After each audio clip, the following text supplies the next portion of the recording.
Assalamualaikum warahmatullahi wabarakatuh. Selamat datang di channel Umar Kasan, channel pendidikan. Pada video ini, Kak Umar akan menyampaikan informasi tentang jadwal pelaksanaan PPDB di Provinsi Daerah Khusus Ibu Kota Jakarta. Yang belum subscribe, silakan subscribe dan nyalakan loncengnya agar mendapatkan informasi terbaru PPDB 2020. Subscribe itu gratis. Yang sudah subscribe, mudah-mudahan video ini dapat bermanfaat untuk mempersiapkan diri dalam pelaksanaan PPDB 2020. Baik, Pak Umar mendapatkan informasi resmi dari Dinas Pendidikan Provinsi Daerah Khusus Ibu Kota Jakarta. Keputusan Kepala Dinas Pendidikan Provinsi Daerah Khusus Ibu Kota Jakarta nomor 501 tahun 2020 tentang petunjuk teknis penerimaan peserta didik baru tahun pelajaran 2020-2021. Rasio kelas. Rasio kelas paling banyak pada setiap jenjang pendidikan adalah sebagai berikut. PAUD 20 peserta didik, TK LB 5 peserta didik, SD 32 peserta didik, paket A 20 peserta didik, SDLB 5 peserta didik, SMP 36 peserta didik, paket B 25 peserta didik, SMPLB 8 peserta didik, SMA 36 peserta didik, paket C 30 peserta didik, SMALB 8 peserta didik, SMK 36 peserta didik. Lagi, ini adalah Pak Umar peroleh informasi resmi yang sudah ditandatangani oleh Kepala Dinas Pendidikan Provinsi Daerah Khusus Ibu Kota Jakarta. Nah, Diana. Ya, sudah ditandatangani, sudah distempel. Jadi ini resmi. Pendaftaran, waktu pendaftaran, layanan penerimaan peserta didik baru dilaksanakan dengan ketentuan sebagai berikut. Pelayanan secara daring melalui situs ppdb.jakarta.go.id. Layanan sistem informasi dilaksanakan secara 24 jam non-stop. Pelayanan keluhan yang disampaikan melalui layanan keluhan secara daring oleh calon peserta didik baru atau orang tua atau wali atau masyarakat akan ditanggapi pada hari Senin sampai Sabtu pukul 8 sampai 16.00. Hari Minggu dan hari libur nasional tidak ada pelayanan PPDB. Jadwal pelaksanaan PPDB SD, jalur inklusi. Silahkan bisa di screenshot.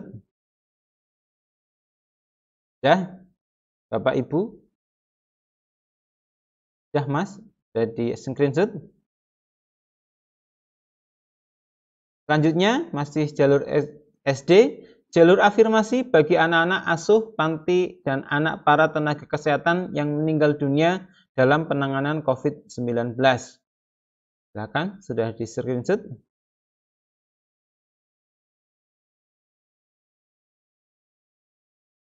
Ya. Kita lanjutkan.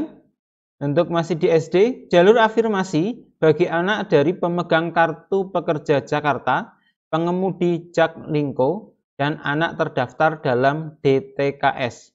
Silahkan bisa di screenshot jadwalnya yang mau menggunakan jalur afirmasi pendaftaran SD. Ya. Lanjut. Keempat, jalur perpindahan orang tua dan anak guru. Yang mau masuk SD dengan jalur perpindahan orang tua dan anak guru, silakan bisa di screenshot. Sudah. Yuk. Jalur zonasi berbasis kelurahan. Silakan bisa di screenshot jadwalnya. Ya. 6. Jalur zonasi berbasis provinsi dan luar DKI Jakarta. Silahkan, sudah di screenshot. Lanjut, tahap akhir untuk SD, pendaftaran atau pemilihan sekolah, proses seleksi, pengumuman, lapor diri. Silahkan, bisa di screenshot untuk tahap akhirnya. Ya. Ya. Kita lanjutkan untuk jadwal pelaksanaan PPDB SMP dan SMA di DKI Jakarta. Jalur yang pertama, jalur inklusi. Silahkan, bisa di screenshot. Sudah? Lanjut. SMP dan SMA, jalur afirmasi bagi anak asuh panti, anak pembinaan olahraga prestasi berkelanjutan, dan anak para tenaga kesehatan yang meninggal dunia dalam penanganan COVID-19.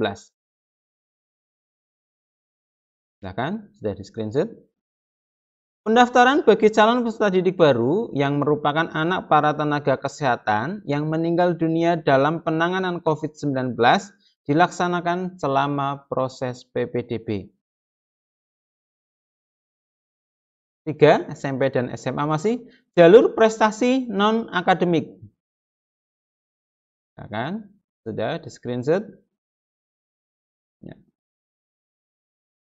4. Jalur afirmasi bagi pemegang KJP atau KJP Plus, anak dari pemegang kartu pekerja Jakarta, anak dari pengemudi Jaklingko, dan anak yang terdaftar dalam DTKS. Dan sudah di screenshot. 5. Jalur perpindahan orang tua dan anak guru. Akan yang mau menggunakan jalur perpindahan orang tua dan anak guru bisa di screenshot. Ya. Jalur zonasi. Kan yang mau menggunakan jalur zonasi sudah di screenshot ya. Ya, kita lanjutkan.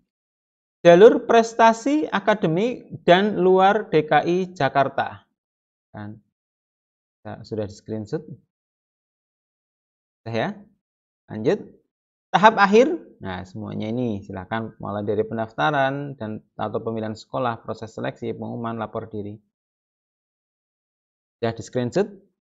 Tahap akhir bagi SMP dan SMA. Lanjut kita jadwal pelaksanaan PPDB SMK. Yang pertama, jalur inklusi. Akan di screenshot. Ya, sudah. Lanjut.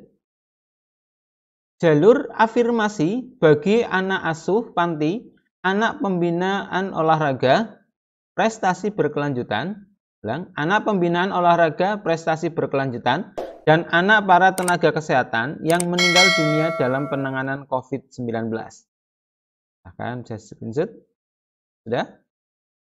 Pendaftaran bagi calon peserta didik baru yang merupakan anak para tenaga kesehatan yang meninggal dunia dalam penanganan COVID-19 dilaksanakan selama proses PPDB.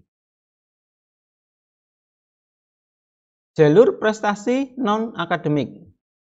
Kan yang menggunakan rapot.